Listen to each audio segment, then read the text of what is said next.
Hello friends, welcome to Indian study पर आपका स्वागत है। दोस्तों, आज की इस वीडियो में मैं आप लोगों के लिए मूल विधि के इंपॉर्टेंट क्वेश्चंस लेकर के आया हूं, जो कि आपके आने वाले एग्जाम यूपीएसआई के लिए बहुत ही ज़्यादा इंपॉर्टेंट है। वीडियो को एंड तक जरूर देखिएगा, क्योंकि लास्ट में मैं आपसे क्वेश्चंस भी पूछूंगा और उसका आंसर आपको कमेंट बॉक्स में बताना होगा। साथ ही साथ इस वीडियो की पीडीएफ डिस्क्रिप्शन में टेलीग्राम चैनल का लिंक दिया हुआ है, वहां से आप प्राप्त भी कर सकते हैं। पहला क्वेश्चन आपके सामने, पर्यावरण से संबंधित पूर्ण दायित्व का सिद्धांत किस देश में लागू है? जल्दी बताइए सर। पर्यावरण से संबंधित पूर्ण दायित्व का सिद्धांत किस देश में लागू है? तो आप सभी लोग जानते होंगे, हमारा देश भारत। चौथा ही ऑप्शन से यहाँ पर आपका बिल्कुल क्या हो जाएगा सर? करेक्ट हो जाएगा। नेक्स्ट क्वेश्चन, पर्यावरण प्रदूषण का मुख्य या प्रमुख कारण क्या है? जल्दी बताइए। पर्यावरण प्रदूषण का प्रमुख कारण क्या है? असंगत औद्योगिकरण, ये तो बिल्कुल है। अनियंत्रित जनसंख्या वृद्धि, ये भी बिल्कुल है। आधुनिक प्रौद्योगिकी, ये भी बिल्कुल है। तो ये उपरोक्त सभी जो आपके कारण दिए हुए हैं, ये पर्यावरण प्रदूषण के प्रमुख कारण हैं। चौथा ऑप्शन सर यहाँ पर आपका बिल्कुल करेक्ट होगा। नेक्स्ट क्वेश्चन से आपका कि ऐसा पदार्थ या निर्मित जो अपने रासायनिक या भौतिक रासायनिक गुणों का हटाने के लिए के कारण मानवों, अन्य जीवित प्राणियों, पादपों, सूक्ष्म जीव, संपत्ति या पर्यावरण की अपहानिकारित कर सकती है, उस पदार्थ को हम क्या कहते हैं? हानिकारक पदार्थ, परिसंकट में पदार्थ, प्रदूषित पदार्थ, या इनमें से कोई नहीं? तो उस पदार्थ को हम क्या कहते हैं जो पादप, सूक्ष्म जीव, संपत्ति या पर्यावरण की हानि कर सकता है? तो उसको हम परिसंकट में पदार्थ कहते हैं। दूसरा ऑप्शन सर यहाँ पर आपका बिल्कुल क्या हो जाएगा सर? करेक्ट हो जाएगा। नेक्स्ट क्वेश्चन, पर्यावरण प्रदूषक परिभाषित है किस धारा में? जल्दी बताइए। पर्यावरण प्रदूषक परिभाषित है किस धारा में? तो आपका सही आंसर हो जाएगा धारा 2 खा के अंतर्गत। दूसरा ऑप्शन बिल्कुल करेक्ट। नेक्स्ट क्वेश्चन से स्टार्ट करने से पहले मैं आपको बता दूं, दोस्तों, चक्षु पब्लिकेशन वालों ने आप लोगों के लिए यूपीएसआई के एग्जाम को ध्यान में रखते हुए उन लोगों के लिए एक बुक निकाली है जो बिल्कुल यूपीएसआई की तैयारी बेसिक लेवल से करना चाहते हैं, बिल्कुल बेसिक से।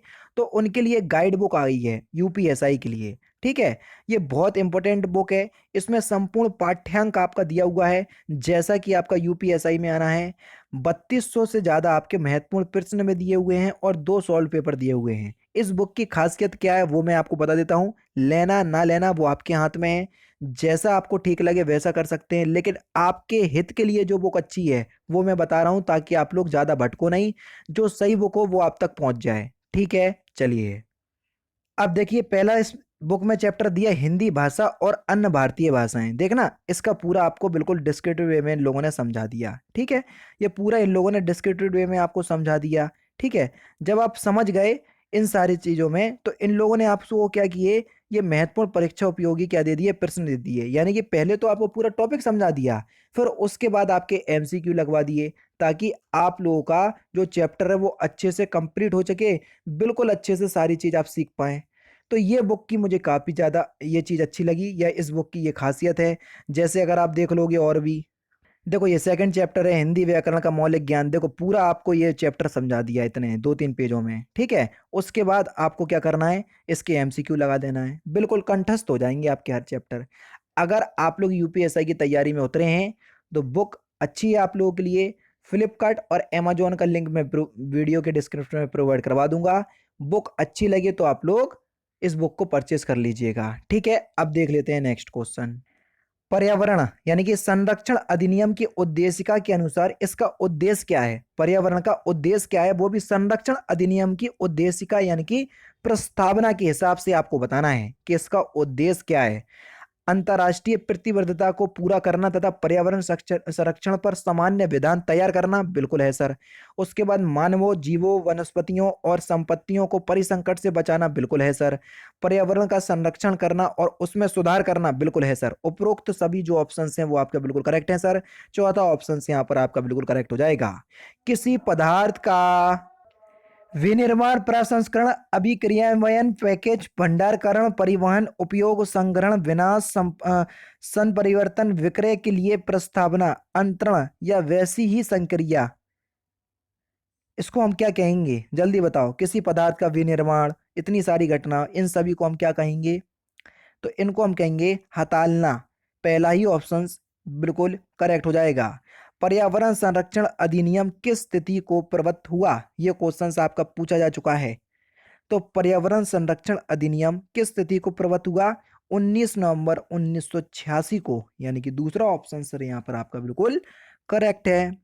नेक्स्ट क्वेश्चन, पर्यावरण संरक्षण अधिनियम 1986 का विस्तार है, जल्दी बताओ।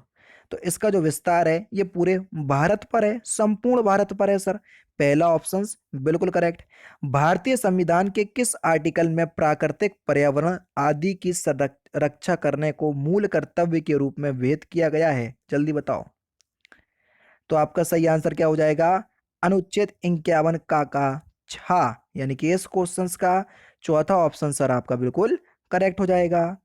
पर्यावरण के संरक्षण और सुधार के लिए उपाय करने की शक्ति किसमें निहित है, जल्दी बताइए। तो आपका सही आंसर हो जाएगा केंद्रीय सरकार में, दूसरा ऑप्शन बिल्कुल करेक्ट हो जाएगा। भारतीय संविधान के अंतर्गत पर्यावरण से संबंधित कौन सा अनुच्छेद है, जल्दी बताओ। पर्यावरण से संबंधित कौन सा अनुच्छेद है, कौन सा आर्टिकल है। तो आपका सही आंसर हो जाएगा आर्टिकल नंबर 48 का ए, चौथा ऑप्शन यहाँ पर आपका बिल्कुल क्या हो जाएगा सर, करेक्ट हो जाएगा। संरक्षण अधिनियम 1986 में कुल कितनी धाराएं और अध्याय हैं, जल्दी बताओ। कुल कितनी धारा और अध्याय हैं। अध्याय की बात करें तो 4 अध्याय हैं, धाराएं की बात करें तो 26 धाराएं हैं। तो चौथा ऑप्शन बिल्कुल करेक्ट। पर्यावरण प्रदूषक किस रूप में हो सकता है, ठोस द्रव गैस, किसी भी रूप में हो सकता है, ये तो वो तो प्रदूषण है। तो आपका सही आंसर क्या हो जाएगा सर, ऑप्शन नंबर डी।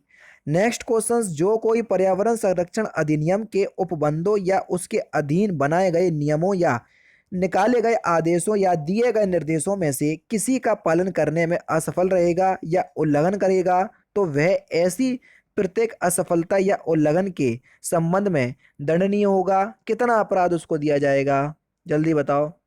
5 वर्ष तक के कारावास या 1 लाख रुपए तक के जुर्माना या दोनों से, तीसरा ऑप्शन बिल्कुल करेक्ट होगा।